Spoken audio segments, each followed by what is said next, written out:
বন্ধুরা, আজকের রেসিপি সম্পূর্ণ নিরামিষ পদ্ধতিতে সয়াবিনের কারি। ভিডিওটি প্রথম থেকে শেষ পর্যন্ত দেখার অনুরোধ রইল। তাহলে চলুন শুরু করি। প্রথমে আমি একটা পাত্রে জল নিয়েছি, জলটা ফুটছে, এর মধ্যে আমি সয়াবিনগুলো দিয়ে দিচ্ছি। সয়াবিনটা আমি এইভাবে সেদ্ধ করে নিয়েছি। এবার আমি এটা নামিয়ে ধুয়ে নিব। ধুয়ে পরিষ্কার করে রাখা সেই সয়াবিনটা এর মধ্যে দিয়ে দেবো টক দই, দিয়ে দেবো লঙ্কার গুঁড়ো, দেব হলুদ, ধনে আর জিরে পাউডার,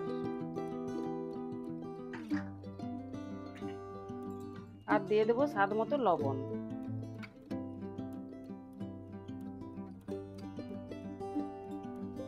এটা আমি ভালো করে মেখে নিব।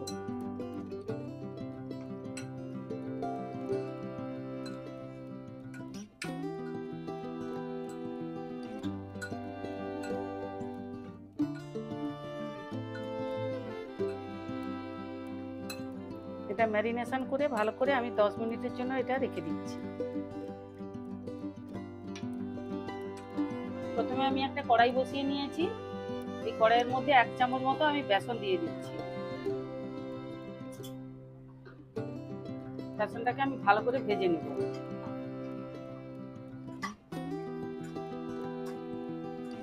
বেসনটা নামিয়ে নিয়েছি।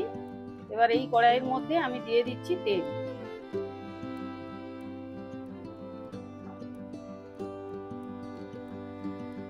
দিব দারচিনি, ছোট এলাচ আর লবঙ্গ।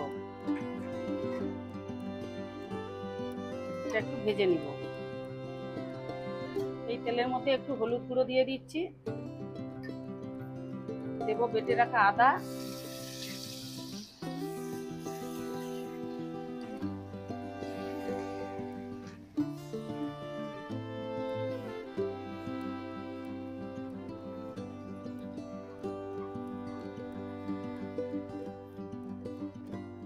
এরপর দেব টমেটো কুচি,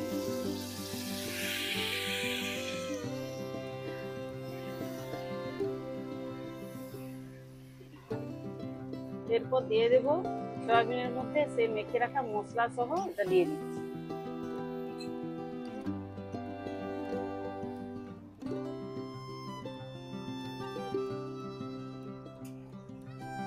এবার আমি এটা ভালো করে কষাতে থাকবো।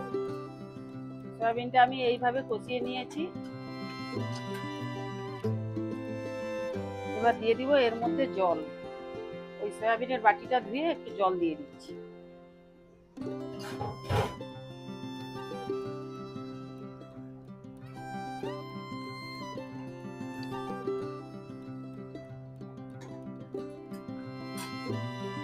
দেবো আরো কিছুটা জল।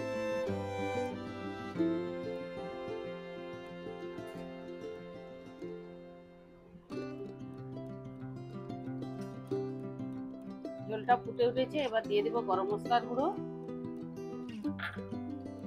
আরো কিছুটা লবণ দেব, দেব এই ভেজে রাখা বেসনটা,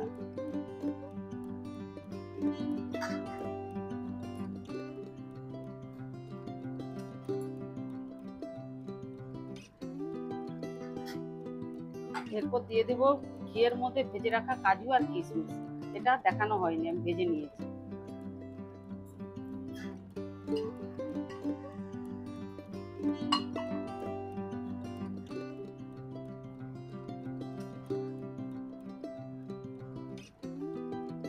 এরপর দেবো একটু কুড়ে রাখা নারকেল,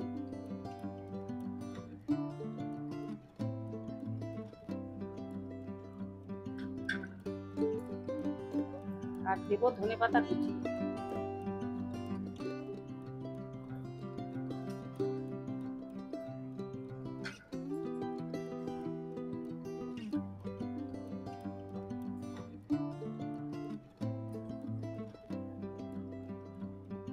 উপর থেকে দিয়ে দেবো 2টো কাঁচা লঙ্কা।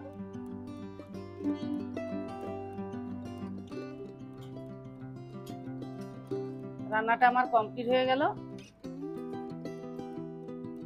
রেসিপিটা আমার কমপ্লিট হয়ে গেল। কেমন লাগলো আপনারা অবশ্যই কমেন্ট করে জানাবেন। আর আমি যেভাবে করলাম ওভাবে একবার ট্রাই করে দেখবেন, খুব ভালো লাগবে। আর এই রেসিপিটা সাধারণত পোলাও অথবা জিরা রাইসের সঙ্গে খেলে খুব ভালো লাগে, তো আপনারা একবার ট্রাই করে দেখবেন। দেখা হচ্ছে পরের ভিডিওতে। আপনারা ভালো থাকবেন, সুস্থ থাকবেন। ধন্যবাদ।